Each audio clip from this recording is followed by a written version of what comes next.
Assalamualaikum, Shalom, Om Swastiastu, Namo Buddhaya, salam kebajikan dan salam sejahtera bagi kita semua.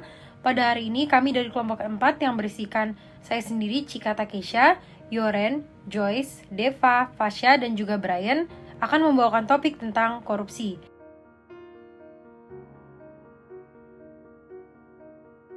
Pertama-tama saya akan menjelaskan apa itu korupsi. Korupsi adalah istilah yang berasal dari bahasa Latin yaitu corruptio, dari kata kerja corrumpere yang bermakna rusak, menggoyahkan, busuk, memutarbalikkan, menyogok, mencuri, dan maling. Menurut Kamus Oxford, pengertian korupsi adalah perilaku tidak jujur atau ilegal, terutama dilakukan oleh orang yang berwenang. Setelah itu, menurut Kamus Besar Bahasa Indonesia, pengertian korupsi adalah penyelewengan atau penyalahgunaan uang, negara, perusahaan, organisasi, yayasan, dan sebagainya untuk keuntungan pribadi maupun orang lain. Sementara itu, menurut hukum di Indonesia, pengertian korupsi adalah perbuatan melawan hukum dengan maksud memperkaya diri sendiri atau orang lain, baik perorangan maupun korporasi, dapat merugikan keuangan negara atau perekonomian negara. Tetapi dari saya sendiri, kita tidak hanya bisa berpaku bahwa korupsi hanya terjadi di pemerintahan. Bagi saya sendiri, korupsi juga bisa terjadi di kehidupan kita sehari-hari. Nanti contohnya akan dibawakan oleh teman saya.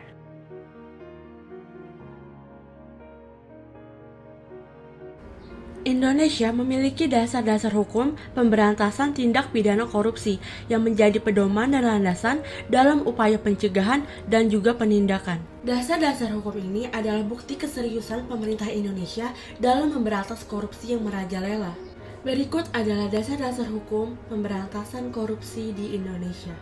Undang-Undang Nomor 3 Tahun 1971 mengatur pidana penjara maksimum seumur hidup serta denda maksimal 30 juta bagi semua delik yang dikategorikan sebagai tindak pidana korupsi.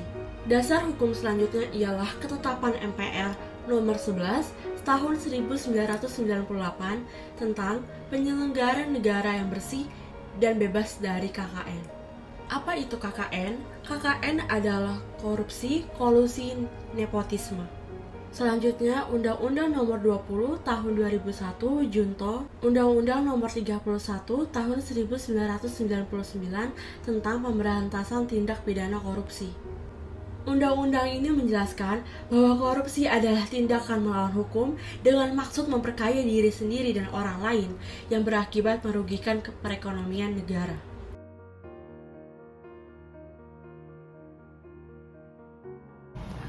Berikut contoh tindakan korupsi yang biasa dilakukan, yaitu seperti memberi suap kepada aparat kepolisian dan memberi suap kepada para pegawai negeri. Adapun contoh kecilnya seperti kita menyontek ataupun mengambil hak milik orang lain.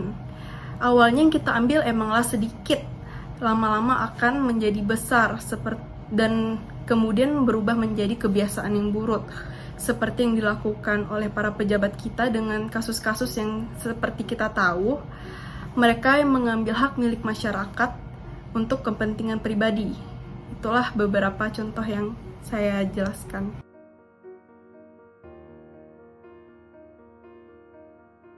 Seperti yang kita ketahui, semua tindakan pasti memiliki faktor penyebab, sama seperti tindakan korupsi. Tindakan korupsi memiliki dua faktor penyebab. Yang pertama adalah faktor eksternal, yang kedua adalah faktor internal. Saya akan mencoba menjelaskan faktor eksternalnya terlebih dahulu. Faktor eksternal ini meliputi faktor politik. Politik sangatlah berpengaruh dikarenakan politik ini berpegang erat dengan adanya kekuasaan. Sehingga para koruptor ini rela menghalalkan segala cara demi mencapai kekuasaan yang mereka inginkan. Lalu yang kedua adalah faktor hukum. Kita bisa melihat dari lemahnya sistem hukum sehingga para aparat penegak hukum pun bersifat memihak kepada koruptor demi mendapatkan keuntungan pribadi. Lalu kita lihat dari ekonomi. Faktor ekonomi ini dikarenakan pendapat para koruptor yang merasa mereka pendapatannya selalu kurang sehingga mereka memutar otak untuk melakukan berbagai tindakan nakal demi menggelapkan uang untuk kepentingan pribadi. Lalu kita lihat dari aspek internalnya. Kita lihat dari sifat. Dari sifat saja kita bisa melihat sifat yang selalu merasa kurang yang berada dalam diri seseorang. Salah satu sifat ini juga bisa menjadi pendorong terjadinya tindakan korupsi, dikarenakan ada timbulnya rasa serakah dan juga rasa ingin lebih dari diri seseorang, sehingga orang itu juga tidak akan peduli dengan orang lain dan melakukan hal yang mereka anggap mereka dapat mendapatkan keuntungan yang lebih. Lalu moral yang lemah. Lemahnya moral manusia sehingga pelaku dengan mudah terbuai untuk melakukan tindakan korupsi tanpa memikirkan dampak yang ditimbulkan nantinya. Lalu yang ketiga adalah gaya hidup konsumtif. Ada pepatah yang bilang besar pasak daripada tiang, maka orang-orang ini pantas mendapatkan pepatah seperti ini karena mereka lebih mendapatkan banyak pengeluaran dibandingkan pendapatan yang mereka dapatkan dari hasil kerja mereka yang asli. Sehingga mereka memutar otak kepala mereka demi mencukupi kehidupan mereka yang glamor. Lalu yang terakhir adalah rasa malas atau tidak mau bekerja. Dari rasa malas ini sehingga para koruptor ini menggunakan uang untuk menyelesaikan semua tindakan atau permasalahan yang mereka hadapi.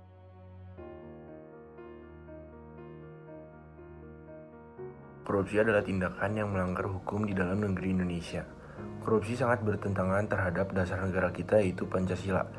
Bisa dilihat di dalam sila kedua yang berbunyi kemanusiaan yang adil dan beradab, di mana orang melakukan korupsi membuat orang lain susah karena mengambil uang orang lain untuk diri sendiri. Bisa dilihat juga dari sila kelima yang berbunyi keadilan sosial bagi seluruh rakyat Indonesia, di mana ada orang yang melakukan korupsi dan bisa mengambil uang orang lain.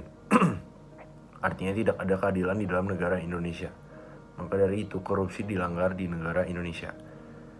Menurut pasal 5 UU nomor 20 tahun 2021, orang yang melakukan korupsi di Indonesia dipidana dengan pidana penjara paling singkat 1 tahun dan paling lama 5 tahun. Dan atau pidana denda paling sedikit 50 juta rupiah dan paling banyak 250 juta rupiah. Menurut pasal 6 UU nomor 20 tahun 2001, orang yang melanggar korupsi dipidana dengan pidana penjara paling singkat 3 tahun dan paling lama 15 tahun. Dan pidana denda paling sedikit adalah 150 juta dan paling banyak 750 juta. Itu tergantung berapa banyak korupsi yang dia korup. Pada pasal 12 BUU nomor 20 tahun 2001, pidana yang bagi pegawai negeri adalah pidana penjara seumur hidup atau pidana penjara paling singkat 4 tahun dan paling lama 20 tahun. Dan pidana denda paling sedikit adalah 200 juta dan paling banyak adalah 1 miliar rupiah. Dikarenakan korupsi dilanggar, maka akan ada sanksinya.